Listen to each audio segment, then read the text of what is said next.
Masuk kepada instrumen akreditasi sebagaimana dimaksud di Kep Dirjen nomor 02.02 garis miring huruf D garis miring 105 garis miring 2023. Di instrumen itu ada 3 bab. Ada 22 standar dan ada 104 elemen penilaian. Ya, jadi kita itu bab, di bawah bab ada standar. Kalau di puskesmas ada namanya kriteria. Bab, standar, kriteria, EP. Tetapi kalau di klinik tidak ada kriteria, langsung karena kecil. Jadi bab, standar, EP. Ada 3 bab. Bab pertama namanya TKK, Tata Kelola Klinik.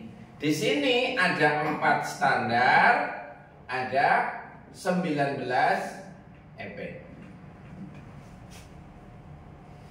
Bab 2 namanya PMKP.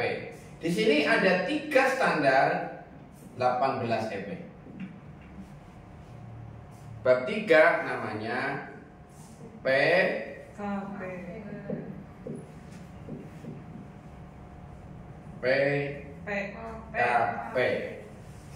Penyelenggaraan pelayanan kesehatan perseorangan. Pelayanan kesehatan perseorangan. Di sini ada 15 standar, ada 67 EP. Nah ini. Nah, masukkan dulu. Bab 1 itu mengenai TKK. Tata kelola klinik ada 4 standar, ada 19 EP. Bab 2 PMKP ada 3 standar, ada 18 EP. Kemudian bab 3 ada 15 standar, ada 67 EP. Jadi semuanya tadi ada 3 bab, 22 standar dan 104 EP. Kita terangkan dulu bab 1. Selesai, paling setengah jam kita lihat dokumen. Gimana? Saya terlalu cepat apa terlalu lambat ini? Pas. Ini dong apa belum? Dong. Jangan belum dulu ya.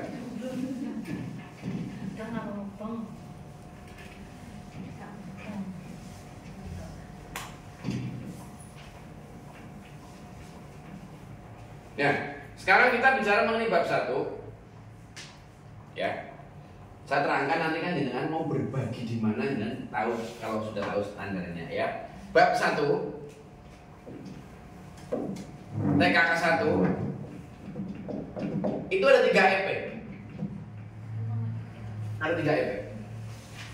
EP yang pertama adalah tentang visi dan misi, tujuan dan tata nilai klinik. Ya, dikasih moto ya nggak apa-apa. Ya, melayani dengan sepenuh jiwa dan raga. Ya, ini EP1 bicara mengenai visi dan misi. Maka nanti kalau menetapkan penetapan tanggal, yang pertama kali itu visi misi dulu tanggalnya. SK tentang visi misi nomor 001 misalkan, SK tentang visi misi. Karena visi misi sebagai starting point atau sebagai the first-nya arah dari sebuah klinik itu adalah visi misi. Visi hidupmu apa? Sudah berkeluarga belum? Sudah. Visinya apa? Melayani dengan sepenuh hati gitu. Mangan gue aja temu pang lambenan temu pang gawe. Oh, luar biasa. Luar biasa. Ada ngomong pro, tapi gawe kenceng ya. Yang menjaga saya ya. Kalau bersungguh-sungguh, tadi saya di jalan itu cerita ya. Ini hari Jumat ini memang Allah benar-benar mempertontonkan rasa memuji saya. Ada anak tadi, anak SMP ya, nyetok mobil saya di Suki dekat SR kenaikan cowok ya. Cerita kelas berapa? Kelas 3 gitu. Saya gak punya ibu, dia meninggal ketika umur sekian tahun. Kemudian bapakmu orang berat punya duit untuk jajan, nggak punya apa. Oh, Dayak Pak. Dayak. Iya, tapi orangnya sopan banget gitu. Orang Limbangan sekolahnya gitu ya. Saya naikkan mobil gitu ya. Saya lihat juga sepatunya sudah jelek banget gitu ya. Ini hari Jumat kok seperti ini saya ya. Dan nggak cerita di jalan gitu ya. Ternyata dunia ini masih ada ya orang-orang yang di bawah kita, maka syukur kita harus selalu ucapkan bahwa ada orang yang tidak bisa menikmati pendidikan, susah, makan juga senang gitu, tapi dia semangat sekolah. Dari mulai saya tinggal, ini uang untuk di rumah, besok rumah saya beli sepatu. Sepatunya itu luar biasa. Jadi iya ya. Saya pernah juga sering sekali saya datang orang-orang kayak gitu. Saya di terminal pernah ada orang gitu yang ini. Saya turun, Pak, saya kehabisan uang mau ke Solo. Kami mau ke Solo. Sering loh saya di jalan kayak gitu. Karena gini, nggak tahu mungkin nama saya itu orang tua saya memberikan nama saya Basit Wahid, itu artinya memang pemberi kelapangan ya. Ini benar-benar orang tua saya itu mungkin ini doa kan doa. Sekali lagi bukan pelopor. Aku sering Pak nemu nih hal-hal kayak gitu. Nemu nih sering Pak bawa kayak gitu di jalan sih kan. Kemudian kita kan harus rasa syukur kita luar biasa. Nikmat apa lagi yang kau dustakan? Ya, lanjut nih. Lanjut. EP2 ini mengenai struktur organisasi. Saya yakin di sini ada struktur kan? Ada direktur, ada PJ. Nah ini yang penting yang diatur di PMK nomor 9 tahun 2014 itu hanya satu, yaitu penanggung jawab klinik harus dokter. Pasti dokter kan? Karena banyak di puskesmas itu yang MMD itu mantri mirip dokter kan? Ya kan banyak kan yang meriksa, yang mengobati ya dok izin. Ya, ya. Nah kadang kenapa mantri lebih laris daripada dokter? Dulu saya mati ya. Dulu waktu saya tahun 2000-an awal itu kalau puskesmas pasiennya 100 lebih puskesmas. Pak jadi mantri Pak. Hah? Pak jadi mantri. Lagi cerita ini, lagi cerita. Cerita. Jadi dokter kan banyak rapat, ya kan? Ini bagian dari program peningkatan mutu nih Bu tadi ceritakan. Program peningkatan mutu itu kan bisa satu, ya, meningkatkan dengan pendidikan dan pelatihan. Hari ini kan bagian untuk peningkatan mutu, ya kan? SDM-nya kita up, kemampuannya kita up. Kemudian yang kedua bicara kaji banding, mencari yang sama kliniknya kok sana bagus, ini kurang bagus. Benchmarking namanya. Ya. Yang ketiga bisa juga jalan-jalan, healing, itu bagian dari peningkatan mutu, refresh teman-teman gitu, karena butuh kesegaran emosionalnya biar fresh lagi, termasuk healing. Makanya ada namanya apa?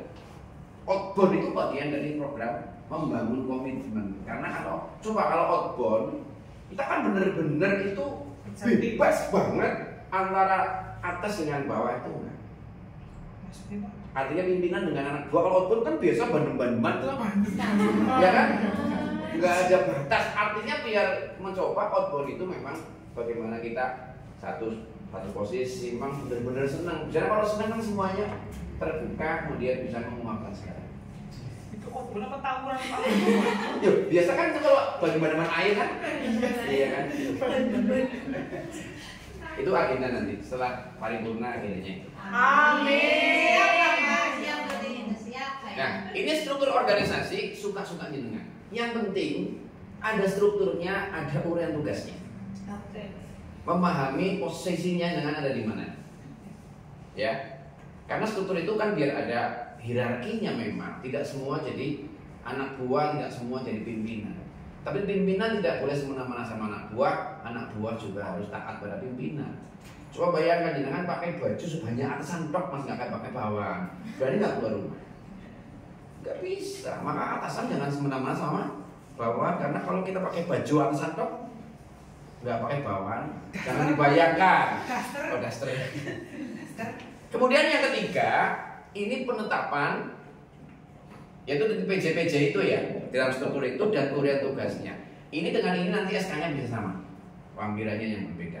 Struktur dan urian tugas. Jadi semua harus tahu izin dengan posisinya ada di mana. Saya pegang program ini, Pak. Urian tugasnya apa? Ini. Gitu. Clear ya? Kemudian di TKK 2 itu bicara mengenai, di sini juga ada 3 EP.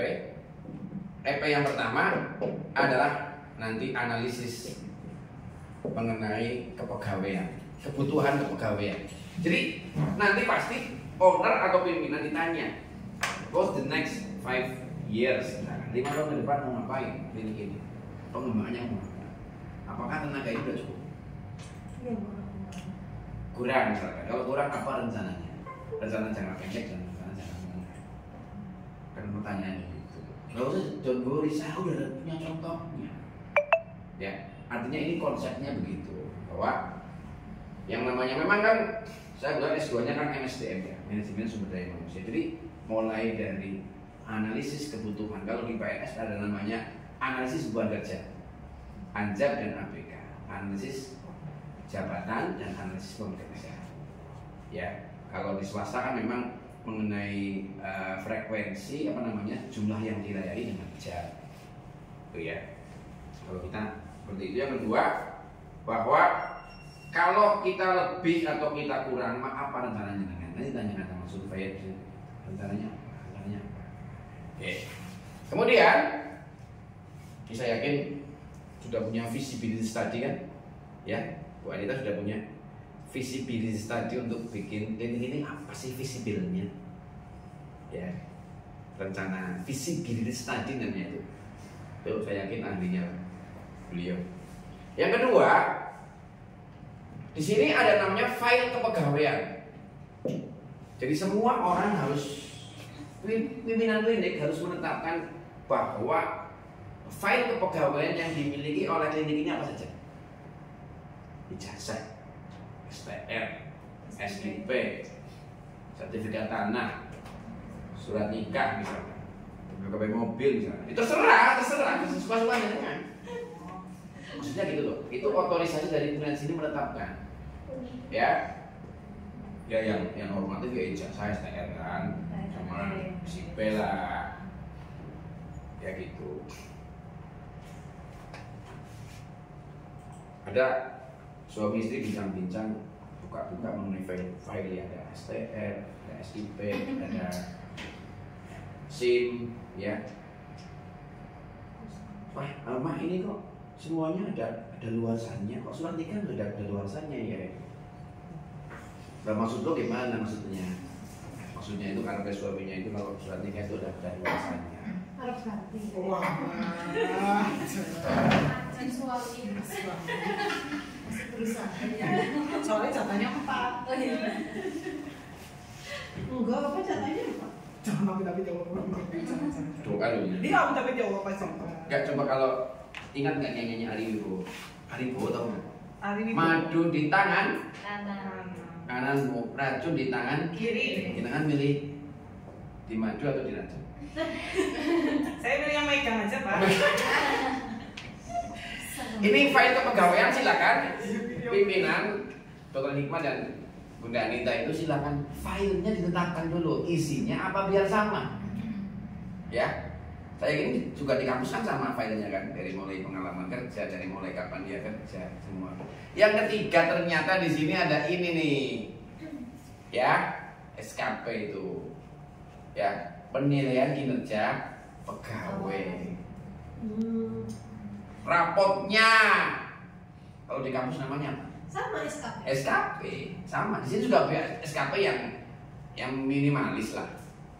Misalkan ada 7 kriteria ya, kehadiran, dedikasi, loyalitas, ya visinya misalkan terserah. Yang penting ada. Yang sederhana aja lah. Ya ini kok, ya kan. Ini SKP itu minimal 6 bulan sekali ya. 2 kali dalam setahun ya. Kalau Walaupun di saya ada namanya SKP bulanan. Kalau nggak bikin SKP bulanan, tidak dikasih TPP. SKP bedanya sama SKP tadi apa Pak? Kalau yang di klinik, kalau di dosen itu hampir mirip dengan KPI. Ya sama lah. Ini kan menilai kinerja kita. Rapotnya, ya satuan kinerja pegawai ya. Gitu jadi namanya ya terserah mau SKP mau apa tadi. Evaluasi kinerja. Ya terserah lah judulnya. Yang penting esensinya sama bahwa memang kinerja pegawai setiap tahun. Maka di puskesmas, di klinik atau di perusahaan-perusahaan ada namanya reward and punishment. Kalau kinerjanya baik, ada kan? Ini karyawan dengan kinerja terbaik, rewardnya ini. Ada bla bla bla. Gitu ya. Mosok karyawan sing karena dulu di tempat saya itu di puskesmas, kalau klinik nggak mungkin karena sedikit. Di puskesmas itu banyak sekali pegawai dulu sekarang enggak. Pegawai puskesmas yang merangkap pegawai Pertamina. Dulu banyak itu. Ya. Pagi absen, siangnya penghilangan, hilang, sore datang lagi. Jadi pegawai puskesmas merangkap pegawai Pertamina. Kalau di sini nggak ada, nggak mungkin kan. Dulu kan puskesmas besar. Sekarang susah. Untuk ngilang itu susah. Konangan sih. Ya, penghilangan, hilang puskesmas. Menghilang Pak. Iya, nggak Oh, mesti. kirain beneran double job di Pertamina maksudnya. Itu penghilangan kan? Itu double job, cuma Double kalau job. siang itu kan jadi Pertamina. Oh bener. Kita hilang lah Pak. Enggak kayak gitu. Itu penghilangan tanda penghilangan. Oh. Kirain 2 job. Ini belum. Ini cara ketemu saya sebenarnya. Mana dapat? Iya. Masih itu Pak, dan saya masih apa ya, masih muda, baru 25 tahun. Sama lah. Amin ya Allah. Ini ya sekitar 29-30. Oh gitu sih Pak ya Allah. Umur saya pasti lah ya. Gak apa-apa. Iya coba tahu. Bolos dong Pak Caca. Ini silakan nanti Kita ngambek loh Pak, ya belum bersama. Enggak. orang-orang kayak gini cenderung tidak tersinggungan. Ya, betul, Pak. Saya yakin. Yang lainnya hari apa? Hari Jumat Pak. Jumatnya Jumat apa? Manis. Ah, jangan itu ya Pak, jangan di Jumat 6 manis, Iya. 5 11. Iya. Iya. Kok nggak kalem sih? Dia harus bilang kalem. Harusnya kalem ya Pak. Saya sekali kalem. Oh, gitu ya. Kalem penting Pak. Karena orang Jawa itu kan orang lainnya harinya hari Pahing. Pahing itu nggon laku jenis. Orang Pahing itu gampang sekali gampang banget terus. Tapi orang Pahing itu selain dia, tapi sisi positifnya kan visioner. Kinerjanya luar biasa. Ya, tapi gampang terkadang tersulut. Sulut emosinya kalau Enggak lah Pak, saya nggak salah sedang nanya. Ya orang-orang Pahing itu biasanya visioner. Ya. Di sisi lain memang kan karena lakunya laku geni, panas. Keinginannya luar biasa. Kalau Klingon itu lakunya laku bumi. Ini orang Klingon punya jauh. Ya nanti khusus dengan saya. Ya nanti.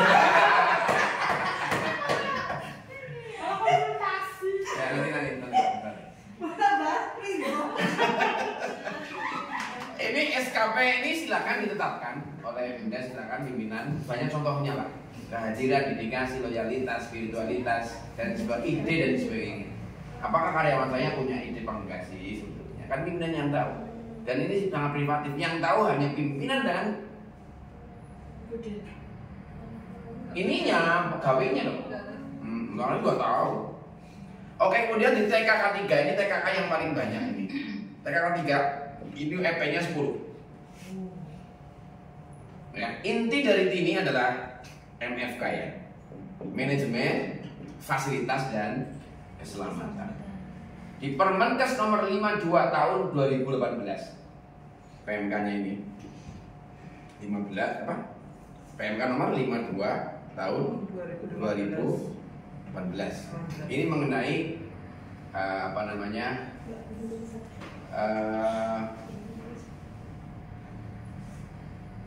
Ini mengenai manajemen risiko ya.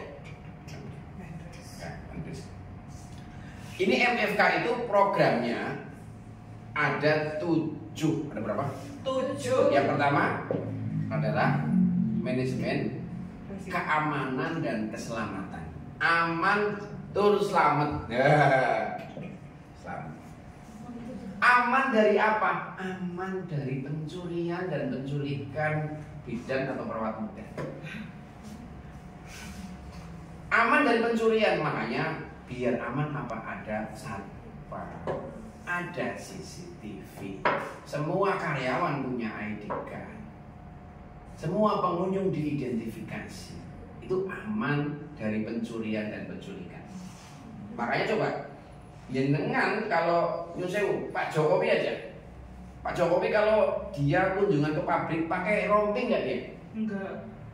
Oh, pakai. Pakai helm nggak dia? Pakai. Itu bagian dari identifikasi semua pengunjung, guys. Ya, bagian dari identifikasi semua pengunjung. Semua pengunjung harus identifikasi. Dan semua karyawan harus punya ID card. Bahkan yang saya pernah praktek di rumah sakit, Pernah. dikasih ID card rumah sakit nggak? Kasih. Tuh, itu bagian dari pen aman.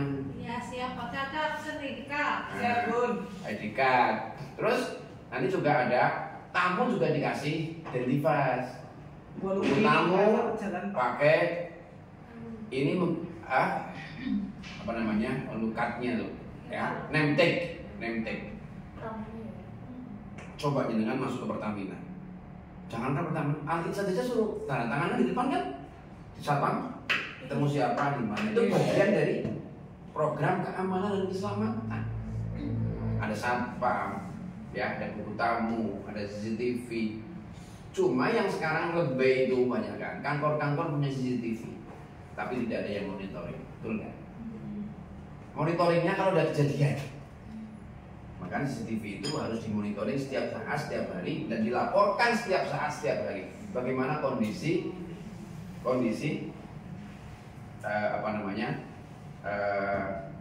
keamanannya gimana. Kemudian yang kedua adalah nyaman, safety ya, aman dan nyaman. Safety juga di sini bahwa di sini tidak ada, bahwa di sini mengakomodir kepentingan pasien dengan kondisi tertentu. Misalkan ibu hamil, orang-orang disabilitas, anak-anak, lansia, bahkan di sini juga melayani fasilitas untuk orang-orang atau pasien yang memiliki keterbatasan bahasa dan budaya. Izin, ada orang bisu nggak masuk ke sini? belum. Ada orang budeg nggak di sini? Sering. Sering kan? Dan hati-hati. Bagaimana caranya? Woi, Enggak. enggak. Pakai mimik. Pakai mimik kan itu bagian dari memberikan fasilitas pelayanan terhadap orang-orang dengan kebutuhan khusus. Ya. Kemudian program yang kedua adalah inventarisasi pengelolaan B3 dan limbah B3. Jadi semua B3 yang ada di sini nanti semua diinventarisasi. Ada Baiklin, ada Soklin, ada apa lagi? Lysol, apa lagi? Betadine, ada alkohol, ada minyak wangi. Itu kan namanya juga semua B3. Silakan kalau bicara mengenai B3 tadi, silakan dibuka di Permen LH nomor 14 tahun 2013 mengenai logo-logo B3. Ini kan beli aja di Shopee. Logo-logo B3, simbol-simbol B3. Tuh ya. Ada gambar tengkorak, ada yang gambar apa lagi? Api, ada yang gambar. Itu kan ada banyak sekali gambar-gambar. Coba lihat. Itu mobil tangki yang membawa apa itu, bukan minyak loh. Kan logonya banyak banget ya mas. Saya perhatikan itu. Itu memang standarnya begitu. Kalau bawa ini logonya ini. Ada undang-undangnya itu. Dan kan tahu nggak kalau bangun rumah, bangun proyek pasti dipagar. Oke. Ini program MFK guys. Manajemen fasilitas dan keselamatan. Di PU sama, di kesan juga sama, nggak beda. Makanya jadi kenapa sih datang di payung pak? Pesangi apa kayak?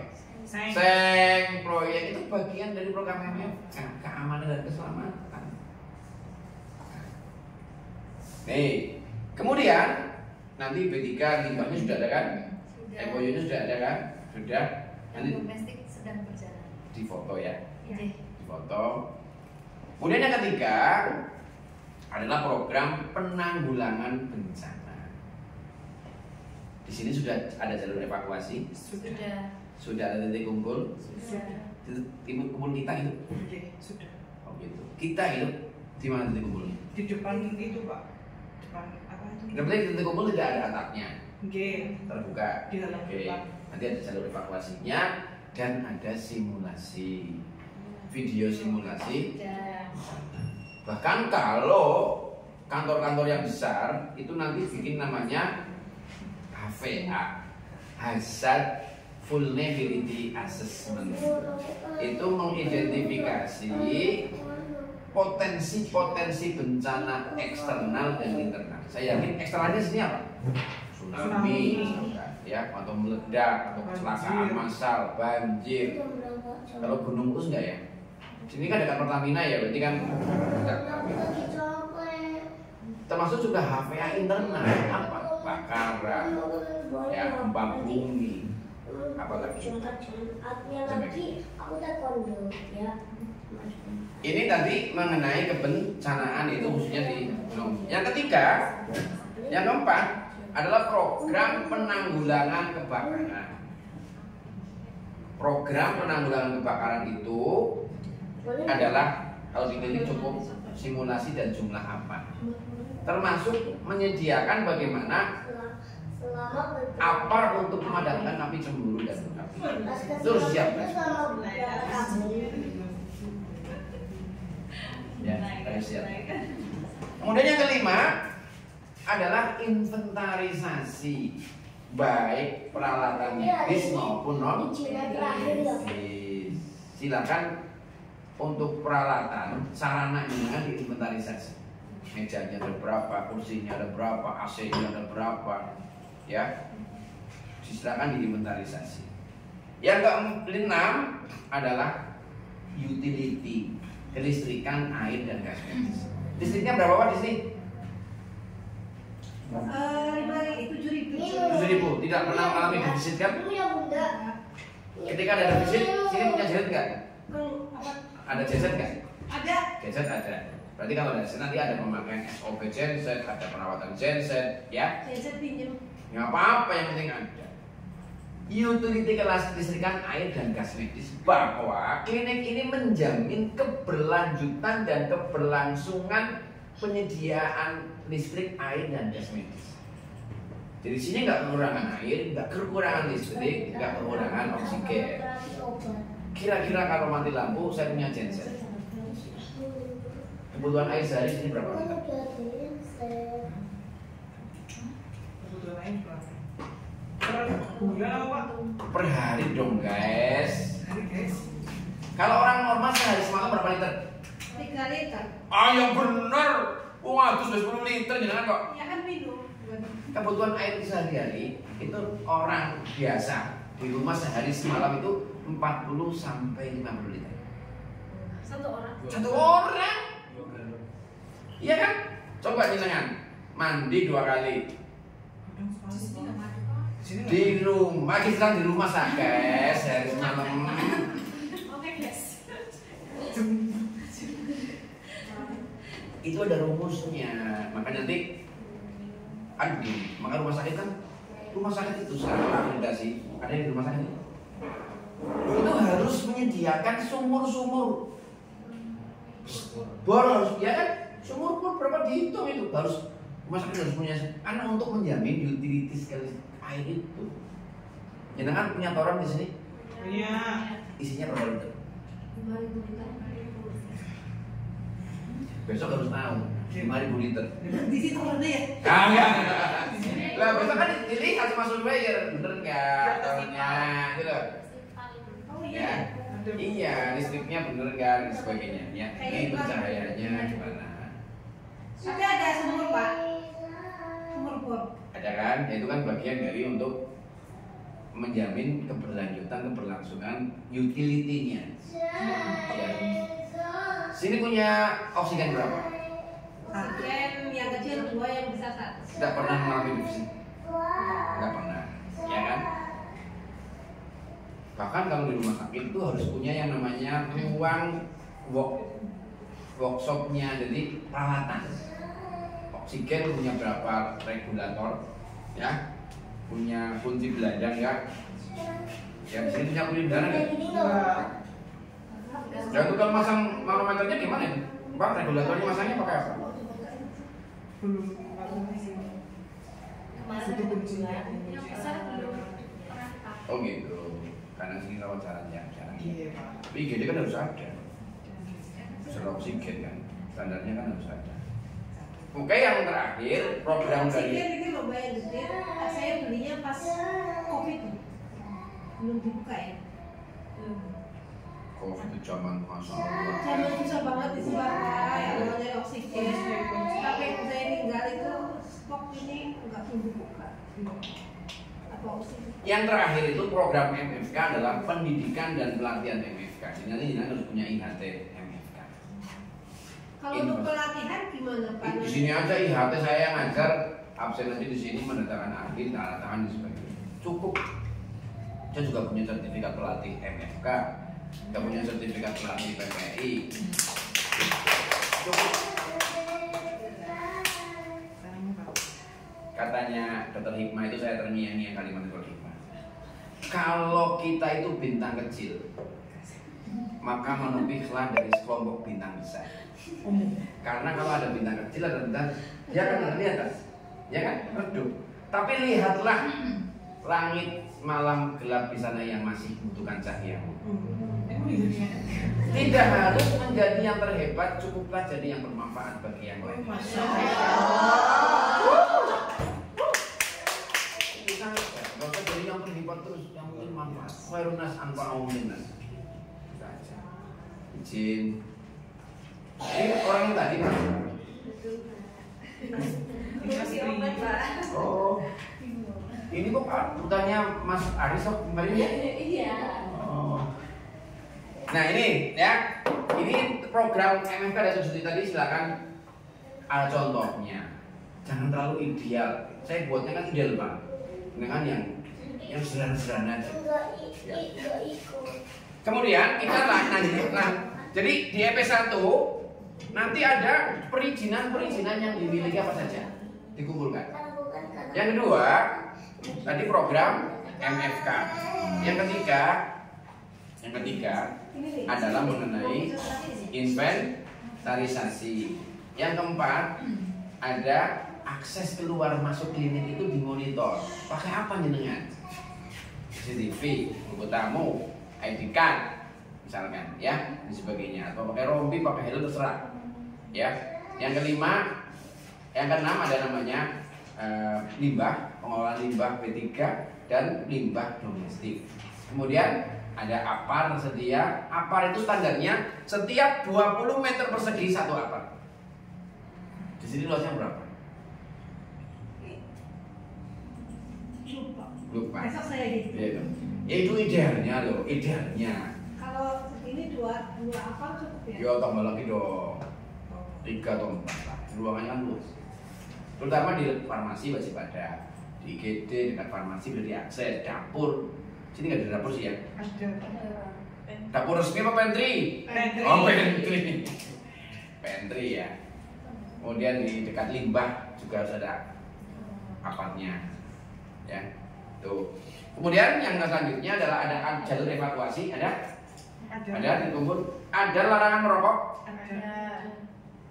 Yakin? Yakin. Berapa yang di sana? Tambah dong. Bahkan di rumah sakit itu ada yang namanya apa namanya